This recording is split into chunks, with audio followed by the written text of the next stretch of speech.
महाकवि कंबन। कई 100 वर्ष पुरानी बात है। दक्षिण भारत में तमिलनाडु के तिरुवेणनल्लूर नामक ग्राम एक धनी किसान रहते थे।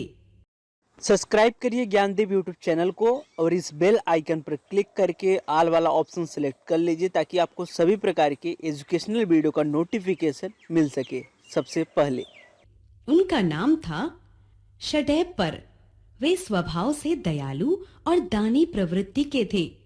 एक दिन उन्होंने अपने द्वार पर एक दीनहीन बालक को खड़ा पाया। वे उस असहाय और निराश्रित बालक को घर के भीतर ले गए। उन्हें क्या मालूम था कि जिस बालक को वे आश्रय देने जा रहे हैं वह एक दिन कंबन के नाम से तमिल के साहित्याकाश में सूर्य बनकर चमकेगा। कंबन के जन्म और जीवन के विषय में कोई निश्चित जानकारी प्राप्त नहीं होती। एक किंवदंती के अनुसार वे काली माता के मंदिर के पास मिले थे, जिसके कारण उनका नाम कंबन पड़ गया।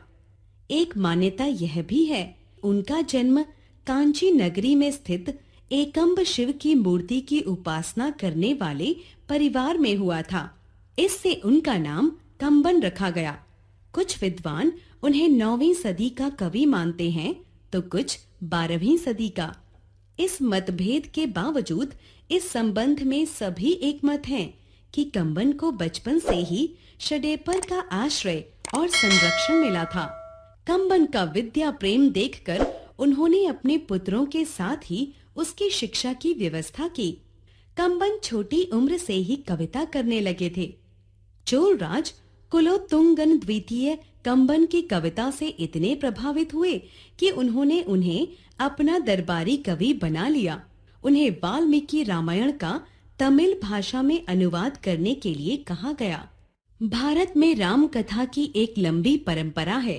राम कथा को आधार बनाकर केवल संस्कृत में ही नहीं बल्कि भारत की लगभग सभी भाषाओं में अनेक रामायणों की रचना हुई है।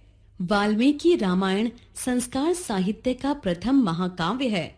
विश्व प्रसिद्ध तुलसीकृत रामचरितमानस के अतिरिक्त असमिया में माधव कदली रामायण, बंगला में कृतिवासीय रामायण, उड़िया में बलराम दास रामायण, मराठी में भावार्थ रामायण आदि इसी परंपरा की कड़ियां हैं। तमिल साहित्य में राम कथा का कीर्तिमान स्थापित करने वाला ग्रंथ कंबन द्वारा रचित कंब रामायण ही है। कंब रामायण महाकाव्य 10,000 छंदों में रचित है।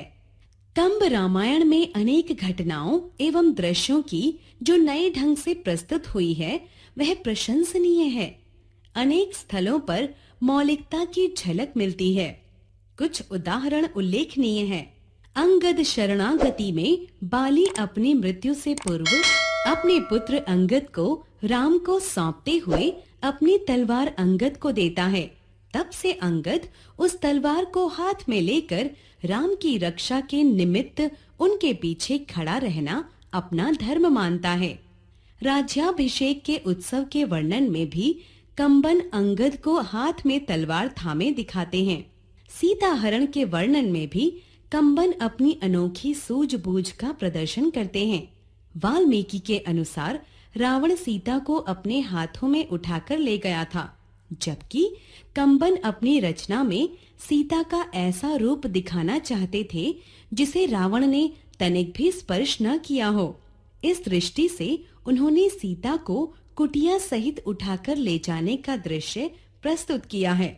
इन परिवर्तनों से राम कथा और अधिक सरस एवं मार्मिक बन गई है। जब रावण की राजसभा में हनुमान को पकड़कर लाया गया तब रावण ने यह जानते हुए भी कि बाली मर चुका है, हनुमान से पूछा, क्या बाली सकुशल है? क्या उसका राज्य सुचारू रूप से चल रहा है? इस पर हनुमान ने उत्तर दिया, राक्षस राज, भयभीत न हो। महापराक्रमी बाली स्वर्ग सिधार गए हैं। वे अब लौटकर नहीं आएंगे। उनके साथ उनकी पूंछ भी चली गई है।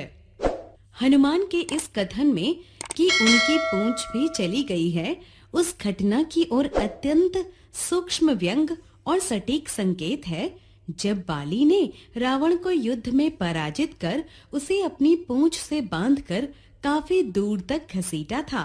कंबन महान कवि तो थे ही, असाधारण व्यक्तित्व के धनी भी थे।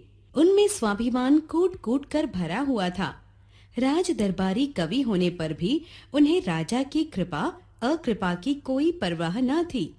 राजा से मतभेद होने पर वे क्रोध से यह कहकर, तेरे आश्रय के बिना कवियों को कहीं आश्रय नहीं मिल सकता है क्या, सहज ही राजसभा त्याग कर निकल पड़े थे। हाँ, वे अपने आश्रयदाता षडेप्पर के प्रति अपनी कृतज्ञता व्यक्त करना कभी नहीं भूले। उन्होंने कंब रामायण के हर 1000 छंदों के बाद षडेप्पर का यशोगान किया है।